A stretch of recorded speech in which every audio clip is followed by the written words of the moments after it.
Eto yung mga kaganapan matapos ang aking oath-taking sa SMX MOA. Pagkatapos nga namin makalabas sa SMX Convention Center, pumasok kami sa SM MOA kasi nandito nag-aantay yung mga kasama natin from part 1. If hindi nyo pa napapanood yon, i-check nyo nakapin sa aking account.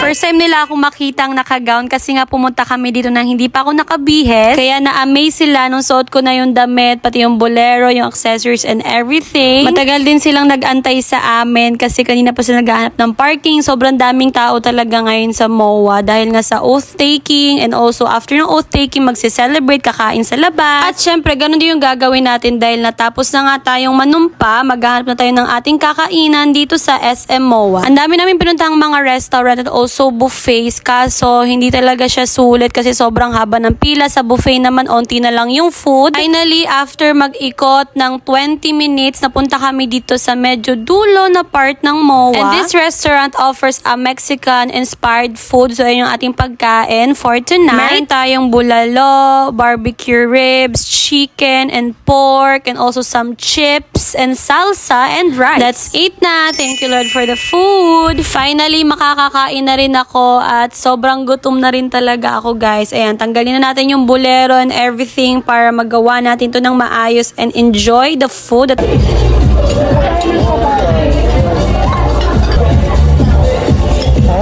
First time kong kakain ng bone marrow from bulalo and let's see if magugustuhan ko.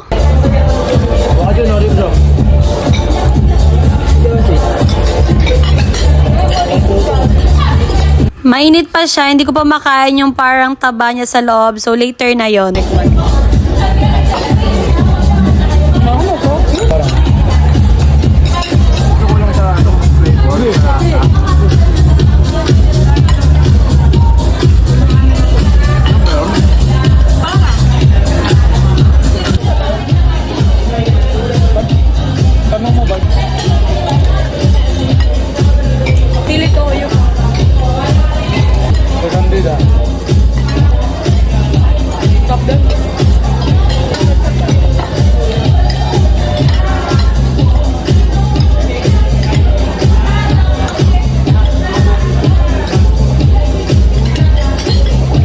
Yung ano na, no? Binigay sa'yo kay Chef, eh.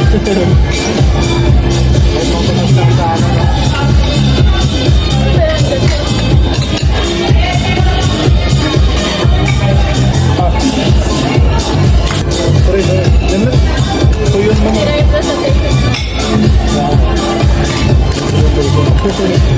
I like the food. Mas naging better siya nung nag-request ako ng sile. Yung bone marrow naman, okay naman siya. Hindi lang siya gaano masarap kapag madami na yung nakakain mo. Parang nakakaumay and ganun yung feeling ko. Pero kapag inuunti-unti ko siya, mas na-enjoy ko. With rice, syempre. Kapag buo na kasi parang yung oiliness nararamdaman mo pumapasok sa lalamunan mo. We also like their chips kasi iba yung lasa niya. Parang may different siyang magic. I don't know. Iba-iba yung color kasi nung chips nila and we like it so much. And for the last bite, yum. Yummy. Yung kinainan namin, merong kumakanta dyan sa gilid. Tapos, gusto nilang mag-request kami. Nagtuturo kami dyan. Siya, gusto niyang kumanta, ganyan.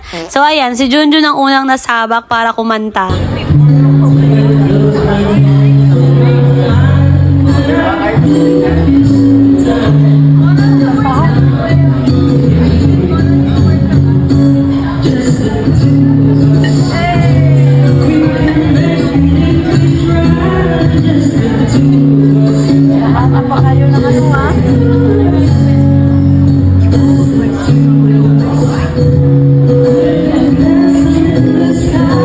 At syempre, hindi pa sila tumigil, guys. Pinakanta kaming tatlo kahit wala na akong boses. Pero go!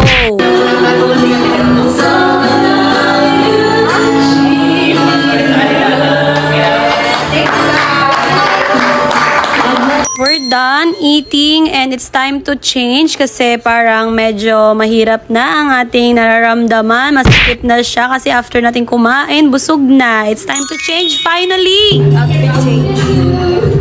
What a long day today. Thank you, Lord. At natapos din ang ating event for today. At sa mga nanonood sa akin na nagre-review ngayon for September 2026 LET exam, kaya yan, don't overthink too much. Trust in God's plan. If nakapasa, then thank you, Lord. If hindi, then try it again. Kasi talaga sa mahirap dito sa MOA is yung hahanapin mo na yung parking area mo kasi nilibot mo na yung buong MOA. It's raining in Manila.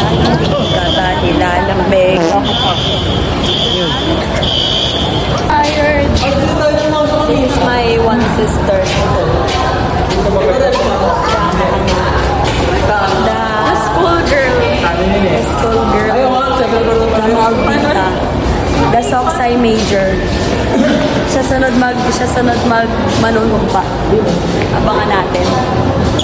Salamat sa panonood sa video na to mula nung part 1, part 2, and now is the part 3. So salamat if pinanood nyo yung buong video na to. I hope na-inspire ko kayo and na-motivate with my oath-taking journey. And this is a reminder na everything is in God's hand. Kung ano man yung plano natin and also yung plano niya para sa atin. So let it be. I didn't expect na makakapasa ako in one take, but I am hoping and praying na makapasa talaga ako in one take. And yet, binigay ni Lord sa akin yon. And I'm really thankful and grateful so much. So that's it for my oath-taking video. See you in my next one. Bye. God bless.